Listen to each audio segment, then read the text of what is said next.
বিসমিল্লাহির রহমানির রহিম। প্রিয় দেশবাসী, বাংলাদেশ সহ সারা বিশ্বে থাকা আমার সকল গানের অনুসারী, জুলাই অভ্যুত্থান 2024-এর বাংলাদেশ প্রেমী জুলাই জনতাগণ, সবাইকে আসসালামু আলাইকুম। আমি সোহেল সরকার নির্ঝর, স্বতন্ত্র সংগঠন জাতীয় সাংস্কৃতিক ফোরামের কেন্দ্রীয় সভাপতি হিসেবে, বাংলাদেশের সর্বকনিষ্ঠ সাবেক দুবারের সংসদ সদস্য প্রার্থী হিসেবে আপনাদের সামনে বাংলাদেশ প্রতিবন্ধী স্কুল সমন্বয় পরিষদের কেন্দ্রীয় সভাপতি, সাধারণ সম্পাদক, তাদের নেতৃত্বে 10 সদস্য বিশিষ্ট প্রতিনিধি দল আমার সাথে দেখা করতে আসছিল, আলীরাজ এবং শারমিনের নেতৃত্বে। তো আমার স্পষ্ট ব্যাখ্যা হলো যে সারা বাংলাদেশে গত 16 বছরে খুনি হাসিনার আমলে প্রায় 1800 প্রতিবন্ধী স্কুল দেখানো হয়েছে, ভুয়া কাগজপত্র দেখিয়েছে, ভুয়া ছাত্রছাত্রী, ভুয়া শিক্ষিকা দেখিয়েছে। এগুলো আমি বরদাস্ত করব না।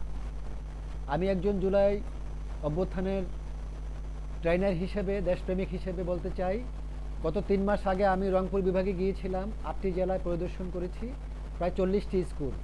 সেখানে মাত্র 4টি স্কুল আমি দেখেছি সঠিক, লালমনিরহাট, কুড়িগ্রাম, গাইবান্ধা এবং ঠাকুরগাঁয়ে, আর বাকি স্কুলগুলো ছিল বেঠিক।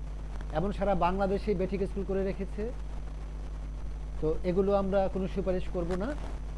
তো যারা সঠিক নিয়মে, দেশপ্রেমের প্রয়োজনে, নিরপেক্ষ অবস্থান থেকে প্রতিবন্ধী স্কুল করেছে, আমরা যেখানে যেতে পারি নাই, সারা বাংলাদেশের বিভিন্ন মহানগর জেলায় যেতে পারি নাই যেখানে প্রতিবন্ধী স্কুল রয়েছে, বা অন্য অন্য প্রাইমারি স্কুল বা হাই স্কুল রয়েছে যেগুলো হয় নাই, মানে কী বলে এটাকে, এমপিভুক্ত হয়নি। আমরা পরিদর্শন করে চেষ্টা করব যে যেন অবশ্যই আমাদের শিক্ষিকাদের প্রয়োজনে, আমাদের শিক্ষকদের প্রয়োজনে, আমাদের ছাত্রছাত্রীর প্রয়োজনে আমরা চেষ্টা করব এগুলোকে যেন এমপিভুক্ত করা হয়।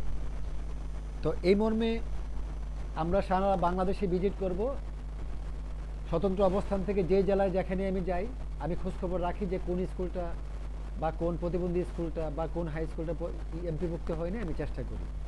তো বন্ধুগণ, আগত দিনে সারা বাংলাদেশে জাতীয় সংসদ নির্বাচন সহ সকল নির্বাচনে আপনারা স্বতন্ত্র অবস্থান থেকে নির্বাচনে প্রার্থী হবেন। আগত 2026-এর সংসদ নির্বাচনে স্বতন্ত্র প্রার্থীরা, নারী প্রার্থীরা, নারী উদ্যোক্তারা আপনারা এগিয়ে যান, আমি আপনাদের পাশে থাকব। জাতীয় নাগরিক পার্টি, এনসিপি, জামাতে ইসলাম সহ অন্য অন্য দল যারা নির্বাচনে অংশগ্রহণ করবে, আমি জানি না কার অবস্থা কী হবে, তবে এনসিপিতে যারা ভালো ক্যান্ডিডেট থাকবে, যারা ভদ্র, চরিত্রবান, নীতিবান থাকবে, তাদেরকে আপনারা সহযোগিতা করার চেষ্টা করবেন। যদি এনসিপি পছন্দ না হয়, আপনারা দ্বিতীয় হিসেবে জামাতে ইসলামকে বেছে নেবেন, তারা দেশপ্রেমের প্রয়োজনে, ঠিক আছে। আওয়ামী লীগ, বিএনপি, জাতীয় পার্টির শাসন আমরা 54 বছর দেখেছি, তারা পরিবারতান্ত্রিক এবং স্বৈরতান্ত্রিকভাবে দেশ চালিয়েছে। তাদেরকে এবার ভোট দেওয়া ঠিক হবে না। যারা ভারতপ্রেমী, তাদেরকে আমরা পছন্দ করি না। আমরা সারা বাংলাদেশের কমপক্ষে 80% মানুষ এখনও ভারতের আগ্রাসন বিরোধী।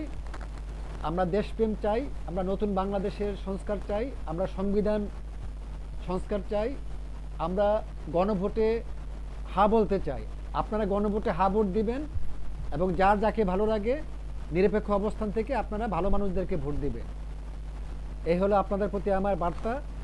আমরা দীর্ঘদিন বাংলাদেশ সুশাসনের জন্য আমরা যুদ্ধ করেছি, সংগ্রাম করেছি।